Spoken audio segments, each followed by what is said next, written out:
Good evening. Thank you for joining us tonight. Hope everyone is staying warm. I'm Kevin Wright, your host and Executive Director of the Atwood Museum. We have a very exciting lecture this evening, but before I introduce our speaker, a few housekeeping items. Our next Tuesday talks at the Atwood will take place on March 8th, again starting at 5 o'clock. Cape Cod Camino Way will feature guest speaker Peggy Jablowski, as she will explore history through the lens of social justice. This lecture will also be virtual, and reservations can now be made through our website. The museum will open to the public on May 6th, and we are very excited to showcase 3 new exhibits: The Clubs of Chatham, A Century of Summer Leisure; Weird, Wacky, and Wonderful, highlighting curiosities from our collection; and Alice Stallneck, American Regionalist, Beyond the Murals. More details will be coming on our website, social media, and our monthly e-newsletter. This year, we are very proud to be bringing a summer concert series to the museum. Music at the Atwood will host 6 concerts with a variety of talented performers during June, July, and August. So please stay tuned for those details. In regards to tonight's talk, if you have any questions for our speaker during the lecture, please use the Q&A feature at the bottom of your Zoom screen. Casey will respond to as many questions as time allows immediately following the lecture. Now allow me to introduce our special guest speaker. Casey Sherman, co-author of The Finest Hours, will discuss the 70th anniversary of the historic Coast Guard rescue of seamen stranded in the waters off Chatham on the SS Pendleton on February 18, 1952. Sherman is a multiple New York Times, USA Today, and Wall Street Journal best-selling author of 15 books, including The Finest Hours, now a major Walt Disney motion picture starring Chris Pine and Casey Affleck. Patriots Day, now a CBS Films motion picture starring Mark Wahlberg and James Patterson's The Last Days of John Lennon. Sherman is an award-winning journalist and contributing writer for Time Magazine, The Washington Post, Esquire, Boston Magazine, and the Boston Herald. He's appeared on more than 100 major television and radio programs, and it is my honor to welcome our speaker tonight, Casey Sherman. Thank you, Kevin, for that wonderful introduction. Hello, everybody, and welcome to tonight's lecture, and which is going to mark the 70th anniversary of the Pendleton rescue in Chatham on Cape Cod. You know, the Pendleton rescue and the book, The Finest Hours, were both born in Chatham. I got the idea for the book when it was the mid-2000s, when I was in Chatham doing a book signing for my first book about the Boston Strangler case. My aunt was the youngest and final victim of that notorious 1960s murder spree. And I wrote a personal memoir about how a family gets justice on its own terms. And I was welcomed to Chatham at the Yellow Umbrella Bookstore with their esteemed owner, Eric, who's a great resource for a lot of young writers. And I'm writing or signing books, and my brother Todd happened to appear at the book signing that day. And he was a little early, so he just decided to take a walk by the Coast Guard station. And across the Coast Guard station, he saw a very small plaque on a rock, and he read about a paragraph's worth of information about the greatest small boat rescue in American history. And he rushed to the book signing and told me what he knew about it. And I was immediately intrigued about this incredible story. So the first thing that I did is I went to Rock Harbor in Orleans to see the boat myself, the 36-500, the 36-foot lifeboat that participated and took part in this incredible rescue. And I thought, how could they fit so many men on such a small boat? And after that visit with the 36-500, I reached out to Bernie Weber, who was really the hero of this story. Bernie was long retired from the Coast Guard at the time and living in Melbourne, Florida. And I was working as a journalist for WBZ TV at the time. I went to journalism school at Boston University. And what journalism school taught me was really, you know, obviously get the facts, the who, what, where, when, and how, but it also teaches you to be persistent. And I reached out to Bernie and I introduced myself, and I suggested that his story and the stories of all those other brave men would make for a great book. And he listened to me for a couple of minutes, and he said, "I'm sorry, kid. I don't think this is any big story. It was just another day on the job. Why don't you go find another story?" And he hung right up on me. Now, I could have walked away from that project at that time, but instead I would pick up the phone and call him once every week or once every 2 weeks. And it was wintertime at this point in New England. And, Bernie would talk a little bit about how bad the weather was up here and how great the weather was down there. Would also talk about, the Patriots and what their record was at the time. And I was building up a camaraderie with Bernie Weber, never really talking about the rescue itself. And finally, one day out of the blue, I caught him on a great day, and he said, "I'm ready to tell the story about what they did on February 18th, 1952, which ultimately became The Finest Hours." What I didn't know at the time was that there was another writer, Michael Togus, who was researching the same story at the same time. And after I spoke to Bernie Weber, I reached out to another crew member, Andrew Fitzgerald, and we had a great conversation. And Andy was very open to the trauma that he had experienced in 1952. And at the end of that conversation, he said, "Well, have you talked to Mike Togus? Because he's writing the same book." Now, in my head, guys, I thought, two authors writing different books about this rescue, they're probably going to cancel each other out in the marketplace. So it would behoove me to reach out to Mike Togus to see if we could partner on this project. And we get to talking with each other. And Mike is a great maritime author. This is really his wheelhouse, where my oeuvre, if you will, has dabbled in a lot of different subject matters. But I always reach to the heart of the story. And I think that's what Mike respected in my writing as well. So we decided to tackle this story together, me focusing on the Pendleton rescue, which we're going to be talking about tonight, and Michael really, revealing new information about the Fort Mercer rescue that was happening simultaneously during this incredible moment in the early years of the 1950s. So if we could hit the first slide, we can begin.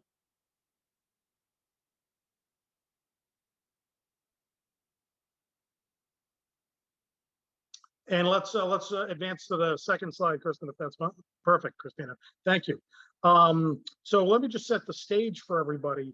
On February 17th, 1952, the SS Pendleton, which was a 500-foot, 10-ton T2 oil tanker, finds itself engaged in a very ferocious winter nor'easter off the coast of Massachusetts. The T2 oil tanker had been carrying kerosene and home heating oil from Baton Rouge, Louisiana to Maine. All of its 9 cargo tanks were fully loaded at the time, and the Pendleton itself found itself outside of Boston Harbor when the storm struck on February 17th, 1952. But there was really no way that the captain would risk the lives of his crew members trying to dock in Boston Harbor. So he actually put the Pendleton back to sea to ride out the waves on the back end of Cape Cod. And at 5:30 a.m. the following morning, February 18th, 1952, a thunderous roar echoed through the bowels of the ship because the Pendleton had struck in two, but the crew members didn't know it. I'm just going to read you a quick little passage as to what the seamen themselves found while they were experiencing this distress on the ship. We interviewed Charles Bridges, who was 18 years old at the time. He was from Palm Beach, Florida, and he was asleep in his bunk when the ship lurched and cracked, and the terrible sound jolted him right to his feet. So he grabbed his pants, his shoes, and a life vest, and he ran topside. And this is in Charles's own words. "I went to the mess deck where some of the other men were gathered. The power was out, and it was still dark outside, so it was kind of hard to know what was going on. But before anybody could stop me, I grabbed a flashlight, and I ran up to the catwalk to see what the men on the bow of the ship were doing. I shined the flashlight on the steel floor of the catwalk and quickly followed it to amidships. Now, the waves were enormous at this time, and their spray was whipping across the deck, mingling with the cold sleet falling. I then stopped in my tracks because the catwalk floor had disappeared. And I realized just 2 more steps, I would drop straight down into the ocean. And if we could advance our slide. At that moment, Bridges knew we're in trouble. The ship has broken in two. And that's exactly what happened. The ship did break in two. This photograph right here is of the bow section of the ship where the officers, including the captain, were isolated and stranded and ultimately drowned in this very hellacious storm. The stern section of that ship, can we advance that picture, please? The stern section of the ship remained buoyant for several hours, and you had 32 men stranded on the stern section of the ship. They still had electricity, so they could hear the Coast Guard chatter about what was going on beyond their small boat rescue. And they heard about another rescue happening simultaneously to theirs aboard the SS Fort Mercer, a very similar T2 tanker that was 30 miles southeast of Chatham at the time. And at 11:40 a.m. on February 18th, 1952, with wave heights at this point, everybody, 68 feet high, that ship also was broken in two. Now you had 84 men trapped on these vessels that were spreading away from each other at a very rapid rate of speed. This was an unprecedented challenge for the United States Coast Guard at the time because they didn't have to respond to 2 rescue attempts. They actually had to respond to 4. And if we could advance the slide. This is the Coast Guard station in Chatham, as you all know, being a part of this chat tonight. This was really the command center for the entire rescue operation. And if we can advance the slide. And inside the Chatham Coast Guard station was Chief Boatswain's Mate Bernie Weber. Again, the focal point of our book, The Finest Hours. Now, as a writer, you always try to pull apart what the backstory of the character really is. And there's got to be a journey that the character takes the reader on. And Bernie had an incredible backstory. He was born in Milton, Massachusetts, and grew up the son of a Baptist minister. But his father was a very fire and brimstone minister at the time. And as Bernie was young, he was being groomed to follow in his father's footsteps in the church. But he had heard hundreds, if not thousands, of his father's sermons. And Bernie, at 15 years old, wanted to get away from the church and his father as quickly as he could. And he was always really romanticized the sea. He loved the ocean, and he joined the Merchant Marine, which he could do at 15 with his parents' permission. And that's what he did. But Bernie was still a very spiritual person inside. Can we advance the slide? Bernie was given a challenge. Bernie was told to rally 3 crew members to take, as we have just learned, a 36-foot lifeboat into mountainous seas with a simple order: save as many men as you can. What I love about this picture is it shows Bernie Weber. Right next to him is Andy Fitzgerald, who hadn't learned to swim before he joined the Coast Guard. Next to Andy is Richard Livesey, and next to Richard is Irvin Maskey. Now, Bernie Weber always looked at Irvin Maskey as really the unsung hero of the rescue because Maskey hadn't been stationed at the Chatham Coast Guard station. He was just there waiting to get transport to a lightship that he had been assigned to during the storm. But when no one else would step up and raise their hand for this rescue because people were sick or people were just really afraid of what was happening outside, Irvin Maskey stepped up. And he said, that's why I joined the Coast Guard, was to save these men. It's an incredible story that, again, is replayed in cinema, which we'll get to in a little bit. So Bernie and his 3 crew members, all of whom have never trained together before, have to rely on each other.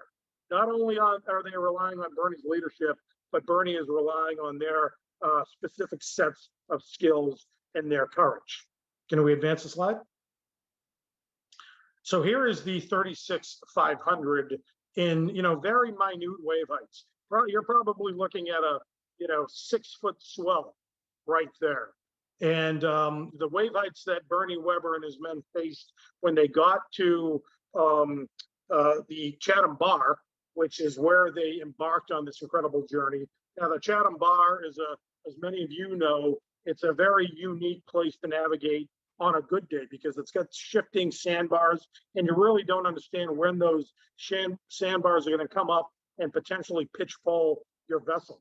Well, Bernie Weber, who'd been at sea now for over a decade, he is seeing wave heights that he's never seen before. Inside, that harbor, basically, he's seeing wave heights that are, 10 to 12 feet high, which are enormous in that body of water. And the second wave that they encounter hits that little lifeboat up, tosses it in the air like a toy, and slams it down on the surface of the sea, leaving all 4 crew members momentarily airborne. Somehow, they all land back on the deck of the 36-500. And Bernie Weber, he had hit that deck pretty hard enough to almost concuss him. I mean, he probably did have an undiagnosed concussion at the time, but he peeled himself up off of the deck and he realizes 2 things. One, his compass, his only real means of navigation at the time, because radar was still in its infancy, especially with the Coast Guard, had been torn from its mount. And he also understands that the windshield of his small boat has been absolutely shattered. And he knows this because the glass is now embedded in his face. And I talked to Bernie about this particular moment in the rescue. And it goes back to his being a very spiritual young man. He said, Casey, I asked him, Bernie, what was going through your mind at that time? He said, Casey, he goes, at that moment, that's when I had my epiphany. He said, I couldn't do what my father did, meaning I couldn't preach to a congregation of parishioners, but I could do this. I could save those men. And I asked Bernie right after that, I said, what did you do after that? He said, I got my crew members together and we began to sing songs, religious hymns, songs like The Rock of Ages, that would give him and his crew members the emotional strength to keep cutting through the storm. And I'm trying to visualize it as a writer, and I'm imagining those 4 harmonies syncing up and rising above the howling winds and the frozen sea spray. And I knew at that point, everybody, that this story was special, that this book would be special because it's universal. Even though it takes place on the ocean off Cape Cod, people around the world can resonate with this challenge because it's about believing in something a little bigger than yourself to give you the emotional strength to cross that hurdle or that wave in your own lives. If we can fast forward that slide one, please. Great. But as that's happening, as I mentioned, the crew members, or at least the officers aboard the Pendleton, were drowning, leaving their ordinary seamen, if you will, stranded without leadership. And a leader emerges amongst those stranded sailors, and he's an engineer named Raymond Seibert. And Raymond's got to keep everybody's spirits up during this incredible, tumultuous time, because they're hearing things and chatter on the Coast Guard radio all about the first Fort Mercer rescue, but nobody's talking about the Pendleton. In fact, as the hours went on, many of these sailors gave up and they went down to their bunks and they said goodbye to their loved ones in their hearts. They closed their eyes thinking that the next wave would take them all down. And Bernie is thinking, how do I get to this ship? So Bernie finally crosses the Chatham Bar, and he only realized,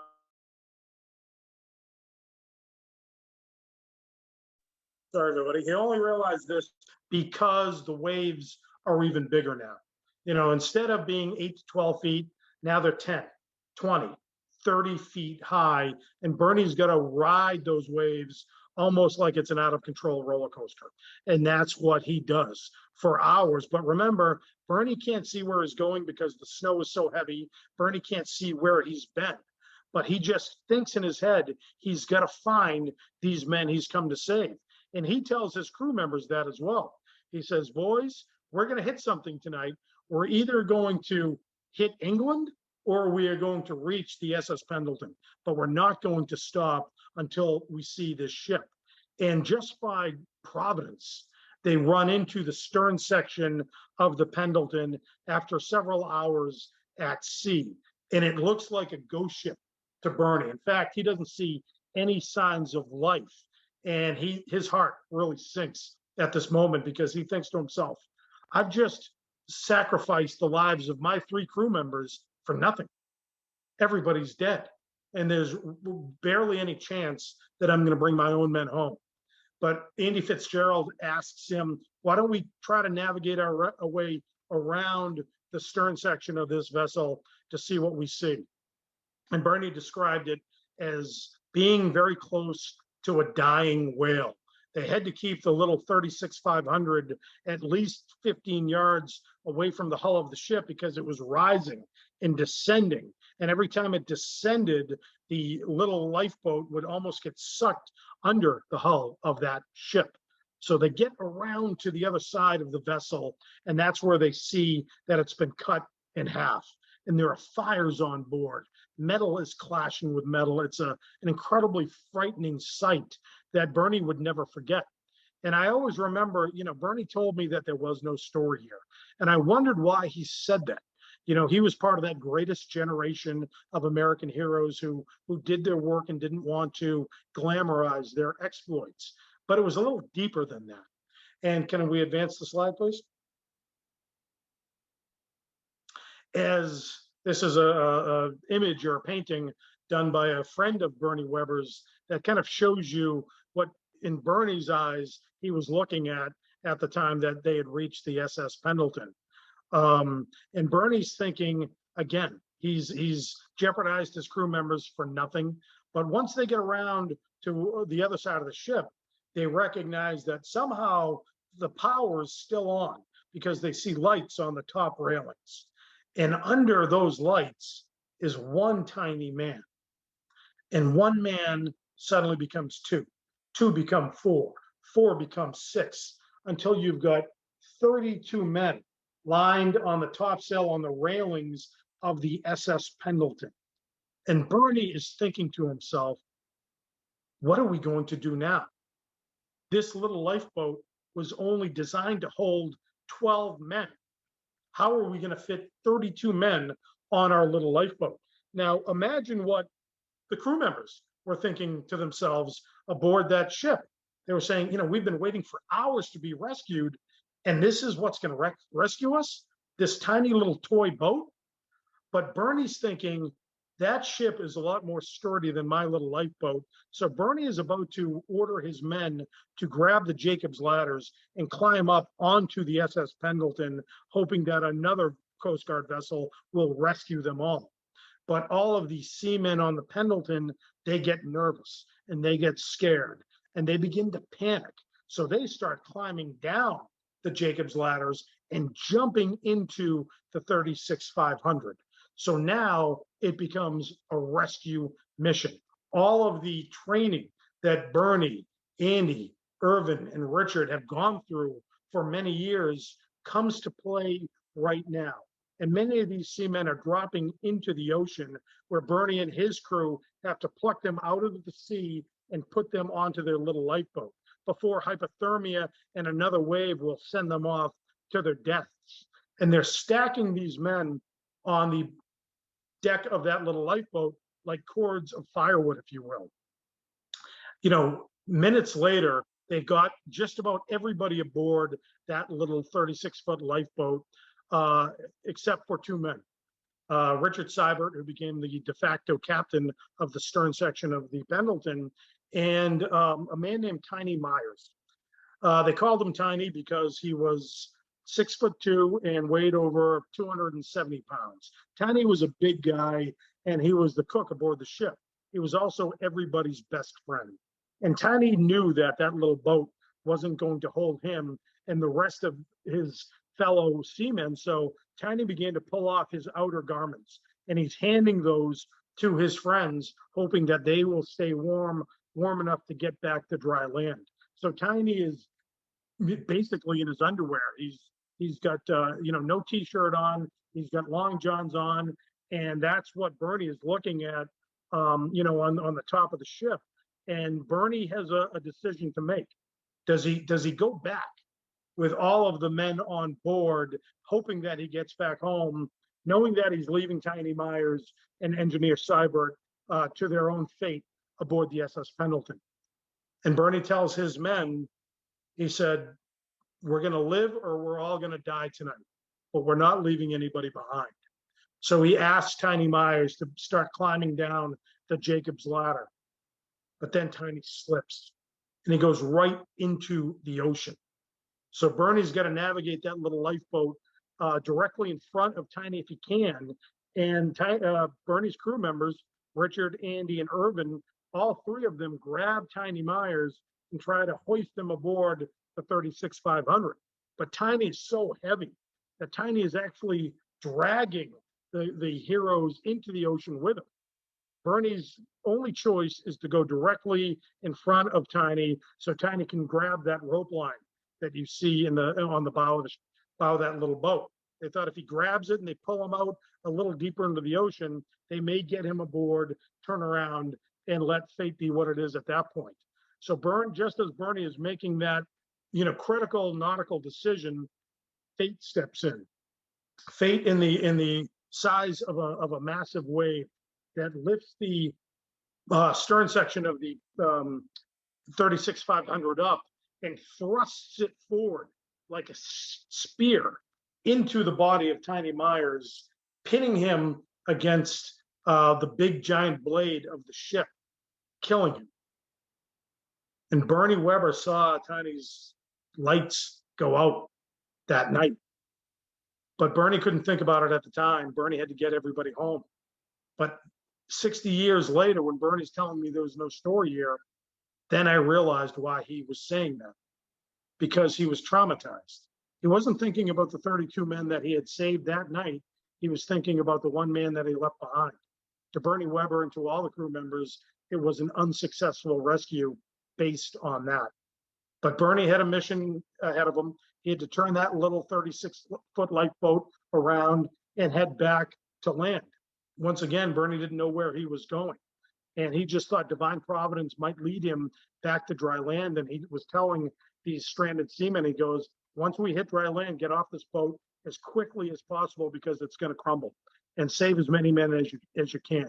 And they all said, aye, aye, skipper.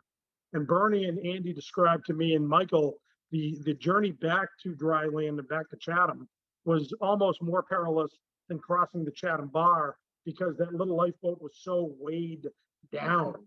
And they felt like they were traveling, guys, in a submarine because they had to inhale more than they could exhale because the waves were crashing over the bow, almost every second of that particular voyage. But Bernie eventually sees a light beacon. It was a radio tower shining from Chatham that ultimately led Bernie back to the Chatham Fish Pier, where you had dozens of townspeople that had been waiting. If we could advance the slide, please. Advance it again, please. That is an image of Bernie trying to rescue Tiny Myers, and ultimately that failed. And if we could advance one more time. This is an amazing image here. This is the 36-500, and these are the sailors that had been stranded that night. And many of them were stuffed into the survivor cabin of that little lifeboat. And the people at the Chatham Fish Pier, they thought it almost looked like a clown car because they didn't realize how many people they had saved during that mission. And I've talked to some people that were actually at the Chatham Fish Pier when that little lifeboat came in, and they said the euphoria and the tears and the joy could be felt and heard all the way to Orleans, all the way to Wellesley. It was that amazing of a moment. And that's why this is, again, such a very special story, because not only is it about men trying to save people in distress, but it's how a community rallies around people in trouble. And, the town of Chatham, did this. And everybody that grew up in Chatham or that has a connection to Chatham should be incredibly proud of your forefathers and your foremothers who really helped these people, at the most dire moment of their entire lives. Can you advance the slide? This is another shot of Bernie coming in and everybody looking at that little lifeboat. And again, you don't see any survivors. They're all in the forward survivor compartment. Now, there's an image that's not on the slide that was taken afterwards by a very talented photographer that really captures history here. And it's Bernie just holding his head in his hands, and he's weeping. He realizes what he's done, and he's bringing, at least 32 men back to their families. But he's also crying for Tiny Myers, because he imagines that Tiny's got a wife, possibly children at home. And Bernie couldn't bring those people home with him. Now, the night of the rescue, a lot of these stranded sailors were treated for hypothermia. Many of them went back to the Chatham Coast Guard station. Bernie and the crew went back. If we advance the slide one more time. This is the crew right after the rescue.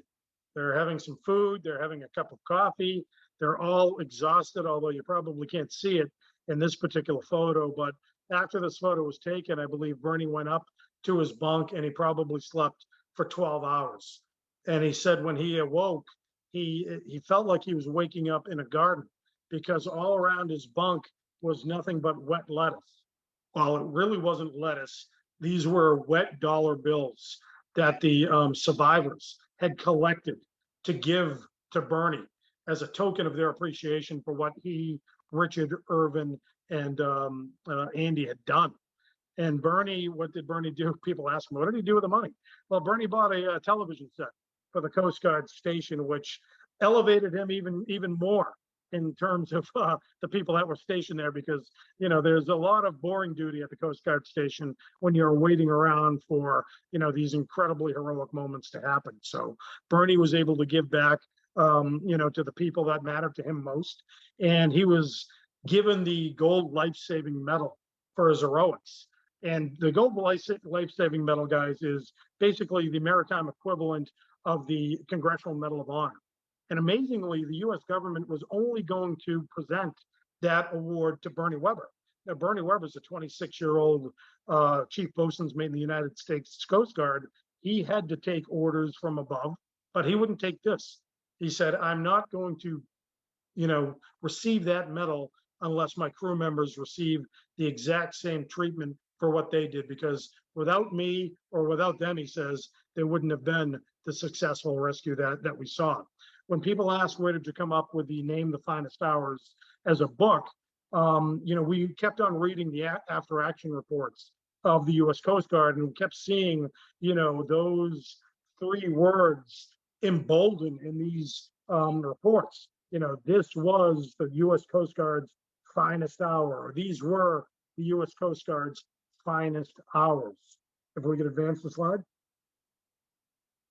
So when Bernie tells us his story, and we had the great honor as well to, as I mentioned, interview Andy Fitzgerald and Richard Livesey, these are all unsung heroes. When Andy told me about his courtship with his wife, Gloria, whom I met and was just a sweetheart of a lady, it took him 2 years to tell her what he had gone through in Chatham. So these guys weren't promoting themselves to enhance their careers or to make them even sweeter in their sweetheart's eyes. They wanted to forget it. They took those life-saving medals, put them in shoe boxes, and tucked them away. And I asked Andy, why didn't you tell Gloria this? Simple answer from Andy, she never asked. She never asked. And that's the kind of heroism that these men really exemplify. Irvin Maskey later became a bus driver in Wisconsin, where he was from. Richard Livesey spent the rest of his life as a custodian at a school in Florida. And you can imagine that, students, faculty, you name it. They probably, walked by people like Richard every day and never took a moment to ask him about his life. Because had they done that, they would have been talking to one of the greatest American heroes in my mind that has ever lived. When we wrote the book and we sent the manuscript down to Bernie, I talked to him 2 days later. He had read the full manuscript, and Bernie had tears in his throat. I could tell he was crying, and he said, "I was wrong. There is a story here." And I said, "I know, Bernie, you're that story." And it's amazing, folks, that the 36-foot lifeboat still exists, as many of you know. It's docked at Rock Harbor, in the summer months. And once at the U.S. Coast Guard Academy, they tried to relive the rescue by placing 36 cadets on that little lifeboat, and they could not do it. And I reminded Bernie of this, and he said, "Well, fear does a lot for you. If you have to be on that lifeboat, you're getting on that lifeboat." But Bernie had great respect for that lifeboat. He said, "Casey, I was a good skipper, but I wasn't that good. Something else was at the helm of that little lifeboat that night." And we began to correspond with Bernie, myself, and Michael Togas, and we did so through email. And this is 2007, and or 2008. So Bernie is learning to use email for the first time at 80 years old, and he's sending us dirty Coast Guard jokes over email. And, Bernie also was the first one to recognize that there could be a movie here. And in one email, he said, "Is Don Knotts still alive? Because he could play me in the film." And that was just the kind of humor that Bernie had. He was very self-deprecating. He was a bit of a curmudgeon as well, really funny guy. And once, as the book was about to come out, I think it was late January 2009, and we get an email from Bernie, and Bernie said, "I think the book is going to do really well. I hope it's a movie someday. Oh, by the way, guys, here are 2 photographs of the 36-500, and it had just undergone a new paint job and some repairs." And he was really proud of that. And he said, "I don't think I'm going to be alive or around," he said, "to see the success of this book or potentially this film. Can you kiss that little lifeboat for me?" Now, I read by that line, guys, without even looking twice. I thought, well, that's just Bernie being Bernie. Well, shortly after we received that email, Bernie passed away very suddenly. He was, as I said, 80 and incredibly fit and incredibly cogent at the time. But I think he knew that he was sick, and he wanted to tell the storytellers, "Good job, boys. Good job." We can advance the slide. So after Bernie's passing, I had my own mission to get this book in front of people, but also to get it to Hollywood, because I knew the story was so special. But how do I do it? I went to my agent, and my agent secured some, low-level Hollywood meetings for me in LA. And I went out there with the book, and I was as passionate about the story as I am with you today. And they said, "Casey, it's great, but we're going to tell you why Hollywood's never going to make this movie." Well, it's a period piece. It takes place in 1952, right? Hollywood doesn't make that unless that little boat or that tanker is called Titanic. Nobody's going to make this movie. It also takes place on the ocean, which is a very high investment for any studio to make. And we're Hollywood. We only make stories about superheroes. And I said, exactly. This is a movie about superheroes. They don't wear capes. They don't wear tights. Instead, they wear hand-me-down foul weather gear from World War II. And given just a little bit of training, they can do extraordinary things. And shouldn't we celebrate that? And they agreed, but they still sent me back to Boston without any movie deal in place. So for the next 2 years, I had Bernie's voice in my head, and I had the book with me everywhere I went, whether it was to get Dunkin' Donuts or to gas up my car. And eventually, I met a producer who was about to come off a great film called The Fighter with Mark Wahlberg, and she introduced me to her screenwriters, who I should acknowledge, Paul Tennessee and Eric Johnson. They are the men that got this story made with Disney. And we went around and we pitched the story in the movie again. And Disney said, don't negotiate with anybody else. This is the film we wanted to make. And here you see in front of you Hollywood in the making in Chatham. Now, granted, this is in December, I think it was 2015, about a week before a massive blizzard blanketed Chatham and the rest of Massachusetts. So here is Disney bringing in their own fake snow because they do like to manipulate weather as opposed to letting weather manipulate them. Can we fast forward? This is one of the first scenes. This scene is supposed to take place in Wellfleet, Massachusetts, but it actually takes place at Brant Rock in Marshfield, which is where I live now. I grew up on Cape Cod, grew up in Hyannis, but I've been living in Marshfield for over 2 decades. And I showed them this, place that really has been taken out of, a time warp, if you will. Anybody that's gone to Brant Rock will recognize that it looks kind of the same as it did back in the 1950s. And if you could advance the slide. This is Holiday Granger, a British actress who plays Merriam Webber in the film. Now, in the film, Merriam is Bernie's girlfriend, and there's a beautiful courtship that takes place. Anybody that reads the book will understand that Merriam in real life was already married to Bernie, but incredibly sick at the time. So she didn't get out of bed, but she was a spitfire of a woman. She did ask Bernie to marry her. So the screenwriters told us we have to get her out of bed. She's got to be the one to mobilize the Chatham townspeople, which they do in the film. And I really think it works. Advance the slide. And I think there was a great love story here. If any of you have read the book or have seen the film, it's one of the things that I think resonates with audiences around the world. You see the look of absolute devotion in the eyes of these actors. And that's how Bernie looked at Merriam. And that's how Merriam looked at Bernie. When Bernie used to talk about Merriam not as his wife or Merriam, but as his bride. And this was when Merriam was very old and in a wheelchair, but he still saw her the way Chris Pine looks at Holiday Granger in this photo. Can we advance? These are just still shots taken from the set of the film, and we shot it mostly all on location in Massachusetts. It became the biggest budgeted film ever shot in Massachusetts, and that was really great for the local economy at the time because we put a lot of people to work. Can you advance the slide? This is Casey Affleck, who I think has one of the premier roles in the film. If you haven't seen it, I would suggest doing so because it's really heartfelt and warm, and Casey's a great actor. And he was filming another movie, Manchester by the Sea. At the same time, he was filming ours. He wins the Oscar for Manchester by the Sea, this little movie that he didn't really talk about on set, but I just thought it was brilliant how we could go in and out of character from one film to the other very simultaneously. Advance. This is one of the most powerful moments of the film. Chris Pine really embodying the character and the heroism of Bernie Webber. Advance.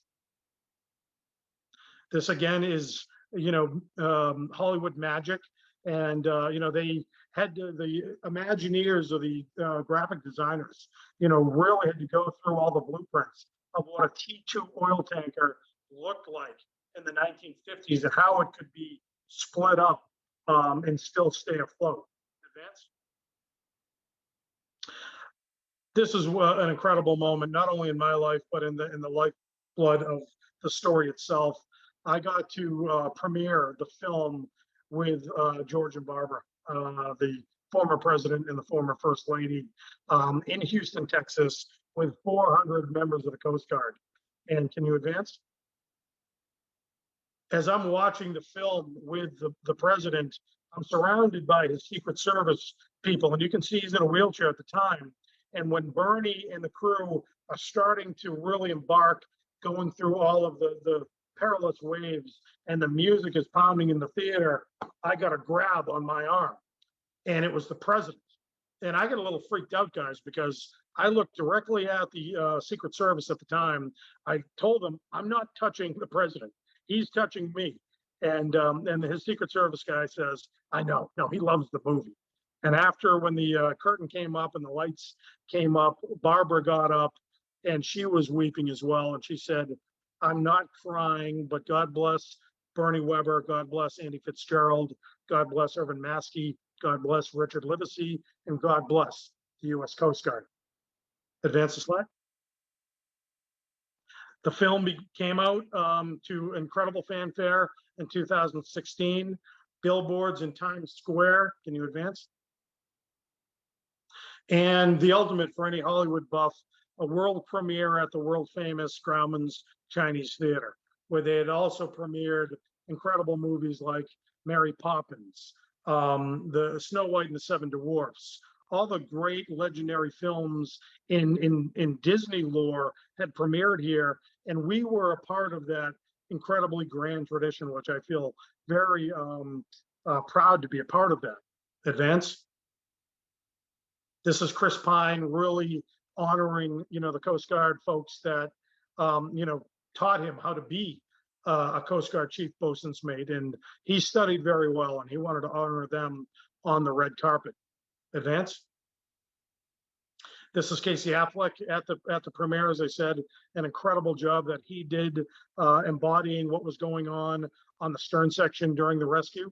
Advance. My favorite photo from the premiere. This is Andy Fitzgerald. Andy was the last surviving crew member and the only one to actually get to go to the world premiere in Hollywood. And we brought all of the families of Bernie and the other heroes to Hollywood and honored them. But Andy got to see it at the Chinese Theater. And after the premiere, I asked him, I said, did we do the story justice, Andy? And he said, Casey, the movie was almost exactly like it had occurred on February 18th, 1952. But he said, but I have one small problem with the movie. I said, what was that, Andy? Well, Bernie, he really didn't talk to us like that during the rescue. He swore at us a lot during the time we were out at sea. And then he winked and he smiled because he knew this was a Disney film meant for audiences all over the world. And Andy has since passed. But what I love about the movie and the book is it's given their families an opportunity to honor these great men for generations to come. Advance. And that's one of the great things about this story. The Finest Hours, the book and the film, have been seen and screened and read in 80 countries around the world. So imagine, this small story that we think happened on Cape Cod being so universal in its appeal with audiences around the world. Advance. And what I love about it too is students read it all over the country. This is a school, it's in Marshfield, Massachusetts, but Monomoy Regional Middle School reads it every year. Students around the United States read it, and teachers incorporate, the lessons that are taught about teamwork and a lot of other things that Bernie and his men did. They are taught inside their curriculum. So my hats are off to any educator that goes about, this and honors these men and women in such a profound way. Advance. And that, folks, is the story of the Finest Hours. But if we can come back to screen here, I'm going to share something with you that I think is also very special. Thank you. Now, I just received this. It is a proclamation from Governor Charlie Baker and Lieutenant Governor Karen Polito proclaiming February 18th, 2022 as Finest Hours Rescue Day in the Commonwealth of Massachusetts. I know the governor personally, and I know, the impact that the stories had on him when he first ran for governor years ago. He used to talk about the heroism of those men during his campaign speeches. And he loves the story. And it's a story about self-sacrifice and the heroes that live among us inside our communities. And as I said, with that, I will thank you all for spending time. I know it's a little longer than we had expected, but I will answer any questions that you have. Casey, thank you very much. I was sitting on the edge of my seat when you were first telling the story. And it is an incredible story and a great lecture tonight. Thank you very much. You're welcome. Let's see if we have some questions here. I think Christina put a note in. If you do have any questions, please write them in the Q&A. Let's see. What kind of research did you have to do other than interviewing people for the book? Well, it was hard. This is the really kind of the days before the internet made it so easy to attain documents from the U.S. Coast Guard. We had to hunt and peck, and we had to go and find all of these after action reports. We had to dig through old newspaper reporting and recordings of that time. Obviously, the way that journalists work today and writers, it's much more advanced now, where everything is a bit more at your fingertips. This was old-fashioned gum showing that I had done a lot of as a reporter and a TV producer at the time, and it was just, as I said, gathering up the elements and writing as we were going. We didn't research for a year and then write for 6 to 9 months. We were researching and writing almost simultaneously. I had the honor of meeting Patty Weber, Yes. Bernie's daughter. Do you still stay in contact with her? I just sent her the proclamation earlier today, and she's down in Florida with her grandchildren right now. Maybe she's watching tonight, but I love the idea that Patty and her children, get to really kind of know the heroism, the courageous side of Bernie, because again, Bernie and the rest of the heroes never really talked about it with their family members. So allowing, writers and journalists like myself and Mike Togus to shine the light on their incredible work and tell their story for generations to come is, one of my greatest honors as a storyteller. Here's a question asking about Tiny. After Tiny was killed, was anyone still left on the ship? Raymond Seibert was left on the ship, and he was able to get off the boat safely and get back to Chatham. So Tiny was the only loss of life. But again, to Bernie Weber, it wasn't a successful rescue because of the one man he left behind. And that's what traumatized him. That's what why he originally was so resistant to telling this story. Let's see, we got a question here. This person is interested in knowing if it was possible to access Coast Guard records at that time when you wrote the book. Well, it was possible, but it was also, to be quite honest, a real pain in the butt. The Coast Guard, and I've had, conversations at the premiere of The Finest Hours with the Commandant, and he admitted, we don't do a really good job telling our stories. There was a lot of resistance within the Coast Guard in terms of giving us access to documents that they should have handed over immediately, recognizing we were only going to, tell the story the way it unfolded, which was incredibly heroic. And what I love about the story in the film and the book is it's become a great recruitment tool for the U.S. Coast Guard. I had the great honor of sailing on the Bark Eagle, which is the U.S. Coast Guard training ship during the last parade of tall sails in Boston. And I'm meeting cadets for the first time. And they were telling me I joined the Coast Guard because I saw the film or I'd read the book. And I look up and I talked to Bernie and the crew. And I said, see what you did? You continue to inspire, and you will for generations to come. Absolutely, that's for sure. Do you have any current projects going right now? And what would be your dream project? Oh, that's a great question. I've been blessed to write, 15 books, 5 New York Times bestsellers, including the current bestseller I have. I co-wrote a book with James Patterson called The Last Days of John Lennon, which does focus on the assassination of the Beatle legend, but it really talks about the last 5 years of his life and how he was beginning to create again and how he was building this incredible bond with his family members. So it's really a beautiful story. I went back to Cape Cod for my forthcoming book, which is a book called Helltown, which comes out in July of this year, and it's a book about a serial killer case in Provincetown in 1969. Many of you are probably aware of the Tony Costa murder case, which is very dark.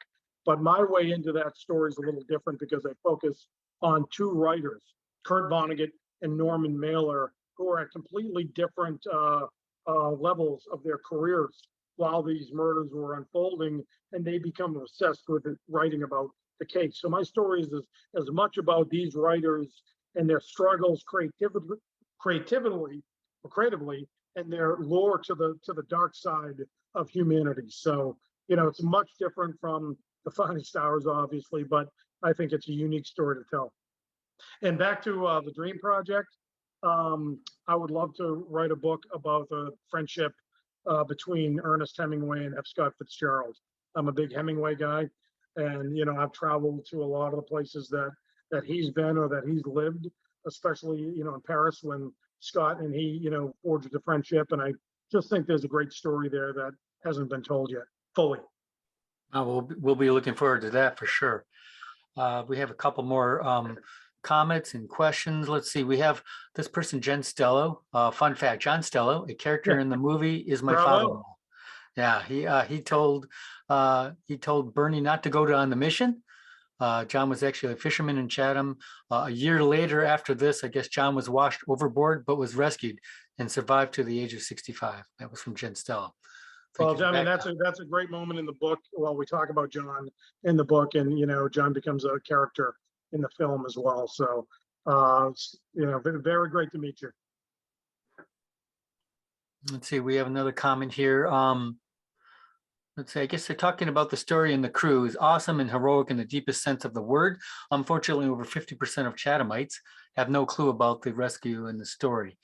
How do we get people of Chatham to learn about this? I mean, obviously, they should read your book. I would say that number's probably less now. When we stumbled upon the story after 60 years, I grew up on the Cape, and I'm a journalist / historian, and I'd never heard it. That's because the heroes never talked about it. But I think that educators, continuously, teaching the story in schools. The movie itself is available on Disney Plus, and that's a great, introduction to the story. What I love about the movie story or movie book relationship is, a lot of people will read the book and then go see the movie, but so many more people will go see the movie, but then go back to the book because they want to learn the real story. Because obviously Hollywood has to change certain elements to make it a film. So it's it's a great way to spread the incredible courage that embodies this story. Yeah, it was a good movie. Do you think the movie was fairly close to the book then, Casey? I do. I love the movie. I've seen it. I would put my hand up and say I've seen it more than anybody alive. But I cry at the end of it every time. Something gets me, and I just think it's such a beautiful story. And yes, they had to change certain elements. For example, the end of the film is different from the end of the book. And, Bernie does almost get guided back to Chatham. In the original story, it's a radio light flashing in the distance that, becomes his true north or his compass. In the film, it is these beautiful 1950s style automobiles that shine their lights onto the harbor. That story actually happened, but it happened during the blizzard of '78. And we were able to share that story with the filmmakers. So they wrote the ending with that story in mind. And I just think it's beautifully done. Yeah, nice. Question here. This may be more for me actually, but why did Chatham let the boat go to Orleans? Great question. Yeah, I don't think I have an answer either. I think it was something that when they found the boat years ago, the director at the time, not sure who it was, made the decision that it wasn't worth salvaging. And luckily for all of us, Orleans Historical Society took on the project and rescued the boat. So and they've done a great job refurbishing the boat. And but there's now some controversy because some people within that organization want to sell the boat to the United States Coast Guard and have it put on permanent display in Washington, D.C. I'm against that.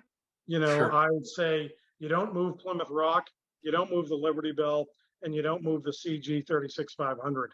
I think it is as part of the fabric of Cape Cod as anything is. I think we have to do a better job in terms of how we share that story and how we potentially build a museum around the vessel itself. It can be done. And I've been willing to, put my name and my, sweat equity into such an effort to keep it on Cape Cod, because I do think it's such a great educational tool, and it's a great, tourist attraction. People from all over the world come to Rock Harbor every summer because they've seen the film. And where's the original lifeboat located? I think you mentioned it earlier.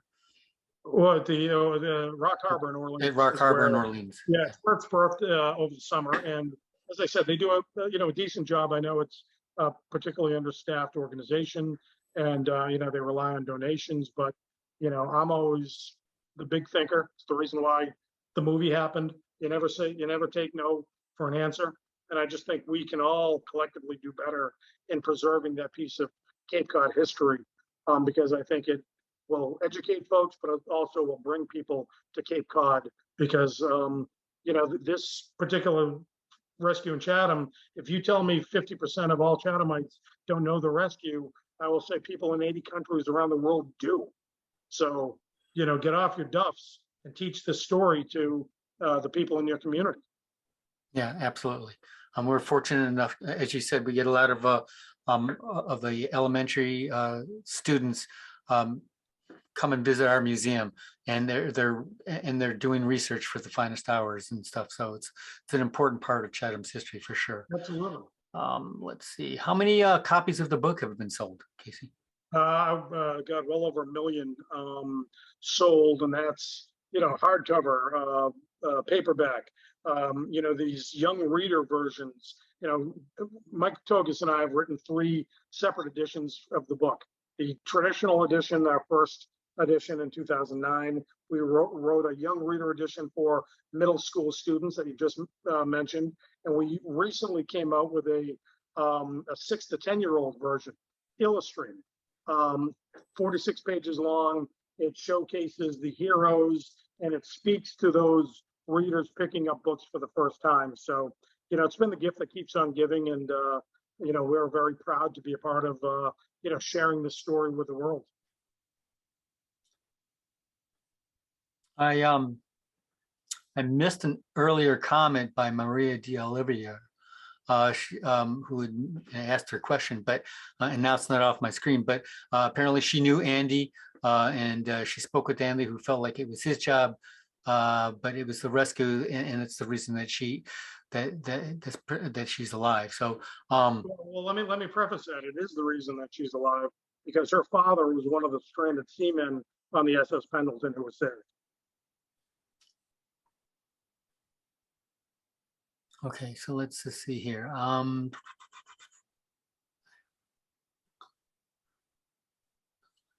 lot of comments per se. Did the shining of the car lights actually happen here on Stage Harbor Road in real life? That scene was filmed on our property, but I never heard it actually happen. Yeah, it happened during the blizzard of 1978 in Gloucester, Massachusetts. We shared the story with the filmmakers, and they incorporated it as a much more cinematic finale to our film. And as I said, I think it works. I think it's beautiful.